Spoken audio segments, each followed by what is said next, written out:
Hello children, today I am going to start with the second chapter of Hornbill, that is, We Are Not Afraid to Die If We Can All Be Together. It is written by Jordan Cook and Alan East. So what happened? The narrator, who was 37 years old and a businessman. So he, along with his wife Mary and two children, Jonathan, who was 6 years old, and Suzanne, who was 7 years old. They went on a voyage on their ship in the year 1976 and in the month of July. They started from Plymouth, England. Plymouth is a seaport in southwest Devonshire in England. So they started their journey from there. They wanted to complete the sea trip, that is around the world, just like the one that had been completed 200 years back by the famous Captain James Cook. The narrator and his wife spent 16 long years improving their seafaring skills. Okay, then they got a ship built professionally. It was 23-meter long and 30-ton heavy wooden hull called Wave Walker. The name of the ship was Wave Walker. They took several months to test it in the roughest of weathers. Then the initial phase of the 3-year-long journey of 105,000 kilometers passed pleasantly. The first phase of their journey, it passed pleasantly. They sailed down the west coast of Africa to Cape Town. Then the narrator, he hired 2 crewmen along with him before heading towards the east. Why? Just to tackle the roughest sea, that is the southern Indian Ocean. So he took help of 2 crewmen. Their name were Larry Vigil, who was an American, and second one is Herb Sigler, who was a Swiss. On the second day in Cape Town, they encountered a strong wind which continued for several weeks. A strong wind was not a problem, but the problem was 15-meter high waves, which were around the height of the mast, and it worried the narrator. Then on December 25th, they had travelled around 3,500 kilometers east of Cape Town. They celebrated Christmas together despite the bad weather. The weather remained the same till New Year's Day, but they hoped for it to change soon. The weather conditions worsened. On the early morning of 2nd of January, the waves were very huge. They were sailing with a small storm jib at a speed of 8 knots. When the ship was sailing with the huge waves, they could see the huge sea in front of them.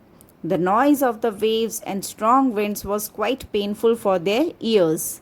They dropped the storm jib to slow down the ship and hit a heavy mooring rope across the back part of the ship in a loop. They lashed everything with double force. They put on their oilskins and life jackets, attached lifelines, and went through the life raft drill and waited. Around 6 p.m., an unpleasant silence rolled over. It was an indication of a disaster which was about to happen. The wind suddenly dropped and the sky was darker with heavy clouds. A huge cloud was coming towards the stern of the ship, but later the narrator realized that it was not a cloud, it was a huge wave. The wave was perfectly vertical and it was twice the height of the previous waves.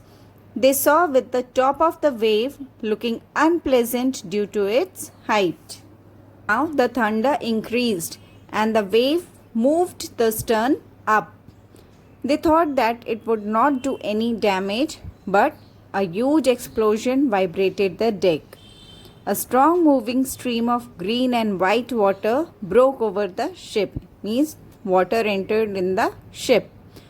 The narrator's head smashed in the wheel of the ship. He flew overboard and sank below the waves. He accepted that his death was approaching and he started losing his consciousness. And at that time, when he was thinking that he was about to die, He felt quite peaceful. In the narrator's head popped out of water. The ship was about to overturn, but a wave turned her upright. His lifeline jacket was stretched. He grabbed the guardrails and sailed to the ship's main pole. The waves tossed him around the deck.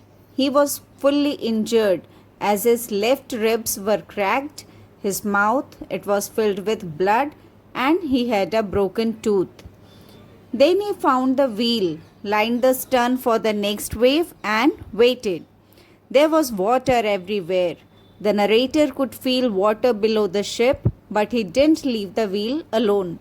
Suddenly the front door was open and his wife Mary, she came over there. She was screaming that they were sinking. She said that the decks are smashed and we are full of water.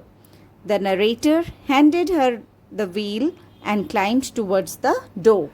Now the crewmen, Larry and Herb, they were pumping the water very fast.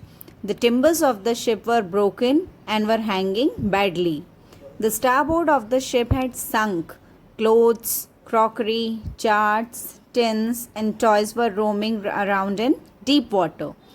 The narrator swam and crawled to the children's cabin and asked the children whether they were all right.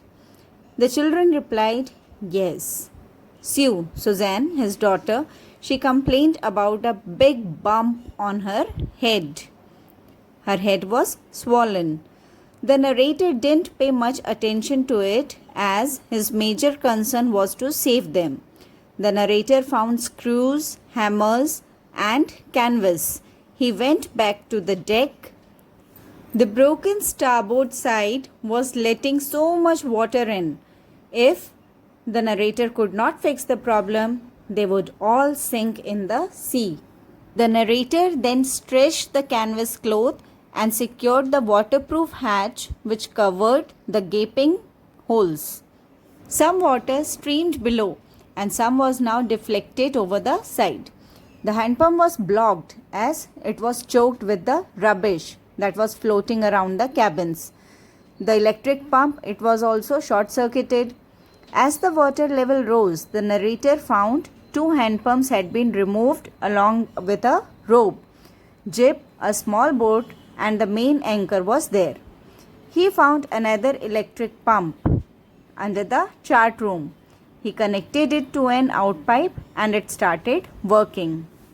The whole night was about the endless routine of pumping out the water, steering the wheel, and working the radio.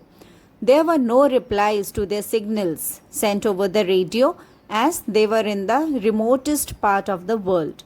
Sue's head was now more swollen and she had 2 back eyes with a deep cut in her arm.